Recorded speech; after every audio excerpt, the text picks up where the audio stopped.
பார்க்க போகிறோம் அப்படின்னா நம்ம வந்து செக் ஏதாவது இயற்கையான முறையில் நம்ம பழைய பாரம்பரியத்தில் நம்ம வந்து எண்ணெய்கள் நாங்கள் வந்து எப்படி நம்ம எடுத்தோம் அப்படின்னா இப்போ நம்ம எதை பற்றி பார்க்க போகிறோம் நம்ம வந்து தேங்காய் ஆட்டணும். நம்ம வந்து இயற்கையான நம்ம இடத்துல விளைவிச்சு தேங்காய் எடுத்து நம்ம பக்குவமாக காய வைக்கிறோம். அதாவது நம்ம காய வைக்கும்போது அந்த தேங்காய் வந்து நம்ம வந்து ஒரு இன்னொரு வந்து நம்ம உழைக்கணும். ஆனால் நம்ம கடிக்கும்போது வந்து அதில் அந்த பச்சை எதுவுமே நம்ம இருக்காது. இதெல்லாம் நம்ம பார்த்துக்கணும். ஏன் அப்படின்னா பச்சை இருந்துச்சு அப்படின்னா நம்ம வந்து எண்ணெய் வந்து சீராக எடுத்து போகும். அதே சமயத்தில் வந்து நமக்கு வந்து எண்ணெய் வந்து நல்ல குவாலிட்டியாக கிடைக்காது.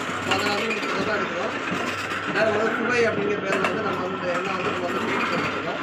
ஆனால் இது வந்து என்ன அப்படின்னா முழுக்க கோல்டு ப்ரெஸ். அதாவது எல்லாரும் சொல்லுவாங்க செக் வந்து இல்லை எல்லாரும் கோல்டு ப்ரெஸ் அப்படின்னு சொல்லுவாங்க. ஆனால் வந்து செக் வந்து இப்போ வந்து ஒரு அதாவது கம்பு மட்டும் தான் நம்ம உலக்க மட்டும் தான் அறிவிட்டாங்க.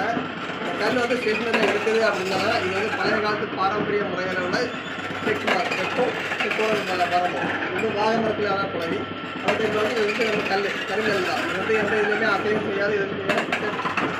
இது சிக்கனாக இருக்கிறதால தான் எப்படி ஆயில் வந்து எவ்வளோ எக்ஸ்ட்ராக்ஷன் பண்ணாலும் அந்த ஆயிலோட தன்மை வந்து எந்த இதுவுமே மாறாது.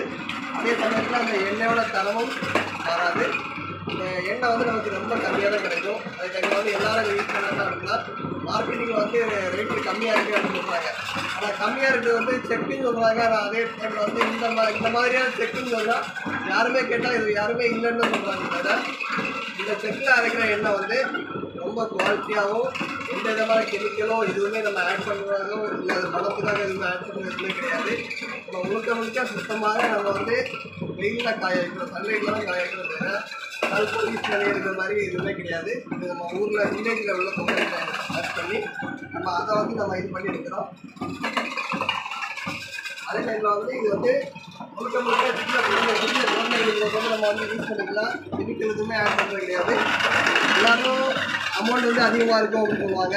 அமௌண்ட் அதிகமாக இருக்குன்னா இது வந்து 1 கிலோ அப்புறம் நம்ம போடும்போது வந்து அதாவது 600 ml-க்கு 500லேருந்து 600 ml அந்த அளவு தான் அது வந்து லேபர் ஆகும். அதுக்கு மேலே வந்து இதில் வந்து கிடைக்காது. அதே டைமில் வந்து இப்போ மார்க்கெட்டிங்கில் போகும்போது மார்க்கெட்டிங் அப்படிங்கிற லெவல் வந்தாச்சுனாலே போட்டிகள் எல்லாமே இருக்குது. ஆனால் அந்த உள்ள ரேட்டை கம்பேர் பண்ணும்போது இந்த கல்லில் ஆட்டக்கூடிய எண்ணெயோட ரேட் வந்து கொஞ்சம் அதிகமாக தான் இருக்கும். ஆனால் மக்கள் வந்து எல்லோரும் என்ன சொல்கிறாங்கன்னா இல்லை செக்கில் வந்து விலைகள் வந்து கம்மி அப்படின்னு சொல்கிறாங்க. ஆனால் இல்லை இந்த மாதிரி குவாலிட்டியான செக்கில் வந்து அரைக்கக்கூடிய எண்ணெய் வந்து என்றைக்குமே அதோட தரம் மாறாது.